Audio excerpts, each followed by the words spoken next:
Hi folks, Pete here from Ashton's Cars. Today showing you around a 66 plate, that's late 2016, BMW 330e.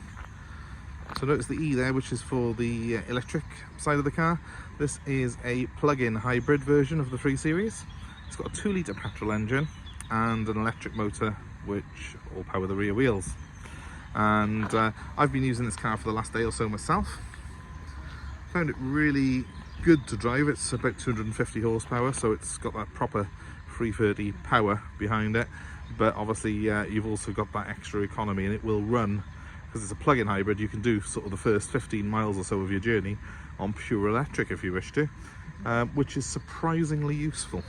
The beauty of this car is that, you know, the little runs that you do to the shops, possibly even your commute, you can do on just pure electric drive and save yourself an absolute fortune. I'm fortunate enough to have a plug at home, a proper charging unit, but you can charge just off your normal 3-pin plug as well. There's a lead that comes with the car to do that. It's obviously completely silent when it runs on electric, but it does seamlessly go from electric to petrol. It also has regenerative braking, so even when you haven't used it as a plug-in, even when you're just running it on normal mode, it will, like a general hybrid car, it will regenerate electricity and use that at lower speeds. So a lot of your journey can be spent on electric, even if you're not charging from home, and it does save you quite a lot of money. But you haven't got that range anxiety that you get with a full electric car. So for me, this is the happy medium at the moment. It's what I would personally buy, because it's got the benefits of the electric car in terms that it's very economical, and it's sort of future-proof in a way. But also you have got the petrol engine there, which obviously runs on normal petrol and is perfectly fine for longer journeys, and you've got the performance as well. So it's the happy balance between a full electric and a normally sort of aspirated petrol car. So say normally aspirated, it's a 2 litre turbo, this particular one is. It's a very punchy engine, and it actually sounds very nice as well. It's a 4-cylinder. 330s of old were 6, but they've opted for a 4-cylinder in this car with the 2 litre engine, because obviously you've got the electric drive there, which it provides extra power as well. And it's got a few different driver modes, which I'll show you shortly. To plug the car in, it's pretty simple. There is what looks like a second fuel flap here with a power socket in it, and we've got the adapter for that in the boot, which I'll show you in just a second. I'm fortunate enough to have a home charger, fast charger. It takes about 2 to 3 hours to charge fully, but there's a lead in the boot if you want to do it off a conventional plug. And once fully charged, the BMW has up to 15 miles of all-electric range. But thanks to regenerative braking, this will increase slightly on the move. I'm not going to get too technical on things, because I'm no expert on these electric cars myself. This is all quite new to me. Just sort of telling you as I see it and as I have been driving the car. For me, this has got exactly the same feel as a BMW 3 Series should have, albeit quite a powerful one. This is 252 horsepower here, and it's got an 8-speed tiptronic automatic gearbox with paddle shift. It's got sports mode, it's got sports plus mode, and when you're in those two modes, it runs with the petrol engine permanently on. But you've got that EV mode for when you're around town as well. And if you've got the car in comfort mode, which is the regular driving mode on it, it will sort of pre-select electric for when you're sort of just driving around normally, if it's got enough charge in the battery. And it's very, what you will find on it, it's very quiet obviously, but also extremely rapid. Off the line, this is probably the quickest 3 Series this side of an M3 that I've ever driven, because it literally has instant torque, instant power from that electric motor, which launches it off the line. And when that petrol engine cuts in as well, the electric motor is still pushing. You've got the power of 2 engines pushing you, so it's really, really good to drive. It's finished in a Aegean blue, which is the most desirable colour for a 3 Series. It's by far the nicest. It's got the best headlights that I have ever seen on a road car. They're fantastic. The light that they give off is absolutely brilliant. Pure white light. 18-inch wheels. Little bit of curbing on the fronts, which we will get attended to before the car goes out. It's literally as it's just come into me at the moment. And inside, it's finished in a beautiful cream leather. And it's got a fantastic specification. It's got the widescreen navigation, which is a really great display, really clear, beautiful display on it. Then we've got heated seats here with full electric adjustment and memory settings. Very, very comfortable seats. Even got the extra support there for your legs, and very deep bolsters on them as well. As you can see, it's in immaculate condition. This car's done just over 90,000 miles, but you wouldn't think it. It really has, you know, worn those miles well. I'll show you the back. We'll have a look inside in a second, get that navigation fired up. Accommodation wise, of course, it's like any other 3 Series of this particular era. There's no loss of space on it. It is a 5-seater. You do have a bit of a transmission tunnel on them because they are rear wheel drive, obviously. So the middle passenger there has got slightly restricted leg room compared to an Audi or other rivals, but that's the price you pay for BMW's fantastic handling balance, and they are famed for that. And certainly, as someone who's had many BMWs in the past, I find that this 330e is one of the nicest drives I've ever experienced in one. Good sized boot. Ignore my tray plates that are on the left there. The thing you want to look at is this. This is the home charger for it. That allows you to plug it into a 3-pin plug at your house. It's a slightly slower charging, but it will charge the battery full overnight if you use that.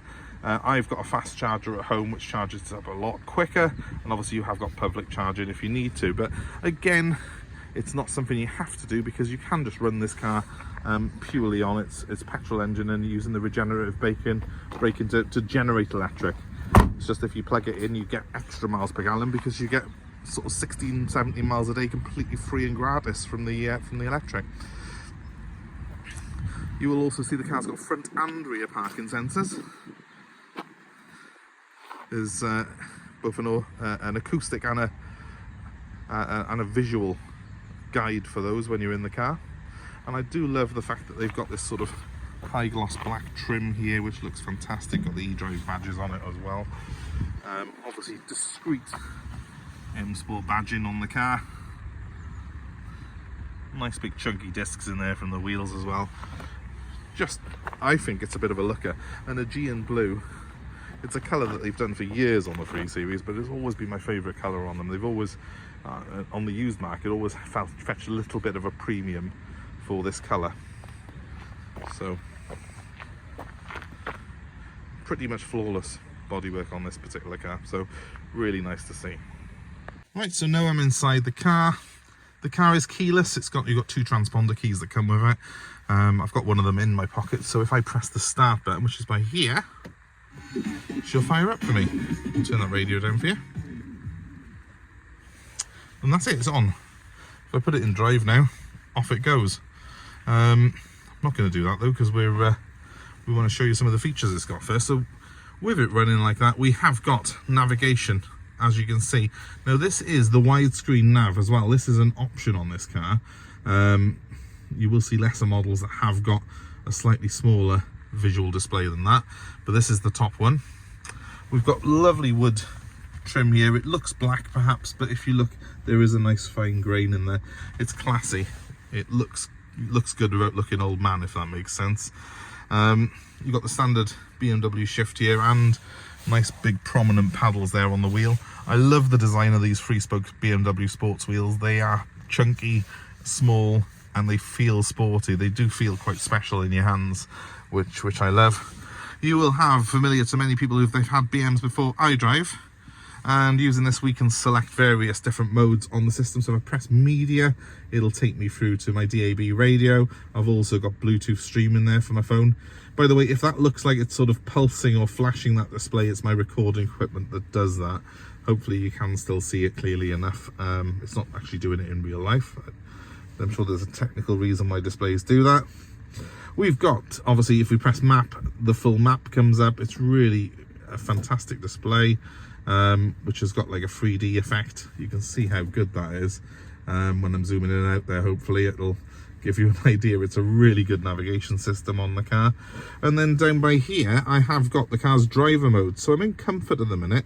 I can press Eco Pro, which will make it even more economical. But if I go up on that menu, I can actually go as comfort, which I'm generally use for driving around.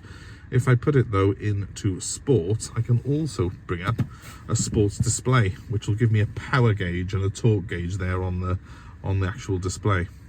You notice it's still turned, it got not put its engine on because it has got sort of start stop even when you're on sport. If I put my foot down now, it will, I think, rev. So there we are. I've just fired it up by pressing the accelerator, and if you can see, those gauges will go with me. I've got a Sport Plus setting as well, which is sport with added fizz. If I put it in Sport Plus, you've got to hold it for a second, it will disconnect the traction control, and it's almost like a track mode for the car. So this car might be the economical hybrid model, but actually it can play when you want it to. It's got the power there. I mean, we're talking 250 horsepower through the rear wheels here, so it's serious power, really, as family cars go, that is. And what you will notice more than ever is that flatter torque curve than you get on any previous 3 Series, even the 6 cylinders. This car has got instant go. I really, you know, anyone who thinks having a hybrid is a downgrade in performance, you just haven't driven one. This car is quicker off the line than many dedicated performance cars that I drive. So very enjoyable to drive, this car is, and it is something else. There's not really any negatives to these cars. I personally think they are one of the 3 Series is one of the finest cars in its class anyway, if not the finest. It's always been the benchmark for this sector, and this 330e is the happy medium between a performance car and a car that has fantastic economy and comfort and, you know, accommodation for your family. It really is all things to all people, in my opinion. So brilliantly put together, brilliantly engineered, an absolute triumph in my opinion. Other things to show you, well, obviously we've got all the usual cruise and stuff, but you're expecting that. Just to show you, that's my battery gauge there. Can you see the little blue e-drive there? So that's where my battery is at the minute. I've got 96 miles of actual fuel in the car, as it's saying there, and the car's done 94,277 miles in total. That battery gauge will go up slightly when I'm braking, because I've got regenerative braking on the car, and obviously it was on full charge this morning, and that gave me about 15 miles of EV only. There is a switch as well just by here with eDrive on it. That means I have got a pure electric mode if I wish to, and that's great around town, and it's surprisingly quick even in electric mode, quicker than most regular family cars, and that's even before you fire up the 2-litre turbo engine that's under the bonnet. So it's quite hilarious how good it is. So I'll just turn it off for a second, and yeah. Oh, it will then also allow me to set my charging rate when I turn it off, so I can set it up so as I can put departure times on it, so it will basically give me the peak I can to precondition the batteries, so I can set it up to sort of have time charging. I always go just for charge immediately. You can set it up for off-peak charging, but I've already got that set up on my house, so I don't need to do that. And if you're buying one of these cars, there are actual tariffs out there from the electric companies which will give you a reduced rate of charging overnight, and if you do that, it can work out very cheap indeed to own a car like this. So something that you need to perhaps look at with your electric company. We have got a low rate of charging after midnight, a low rate of electricity tariff, so it means that, you know, I can charge this car up relatively economically, that you barely notice it. So I think that's all we can show you in here for a minute. I will move back outside. There you have it, folks. I mean, I will try and do some updates as we go along with what it's like to live in with this car on a daily basis, but that's if I've got it for long, because it is going up for sale, and if you are interested in it, I recommend giving me a call straight away. It is a beautiful colour combination and a beautiful model, with just the right sort of balance of power and luxury to make it very desirable indeed. So my number is 07932 873 646. So if you're interested in the car, give me a ring on that number, and in the meantime, please give us a like, a share, and subscribe to our channel for more car buying advice, more cars like this that we've got available for sale.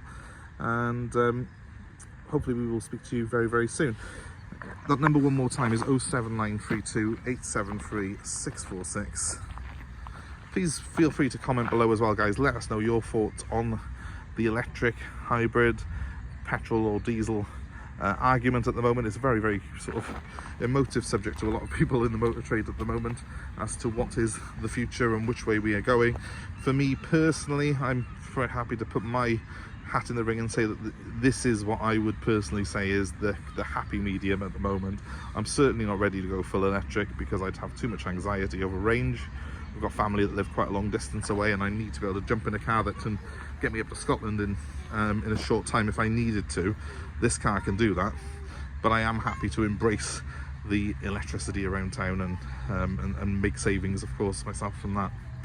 So let me know your thoughts. What do you agree? Do you disagree? Comment below. Thanks ever so much for watching, guys. Have a great day wherever you are. Bye for now.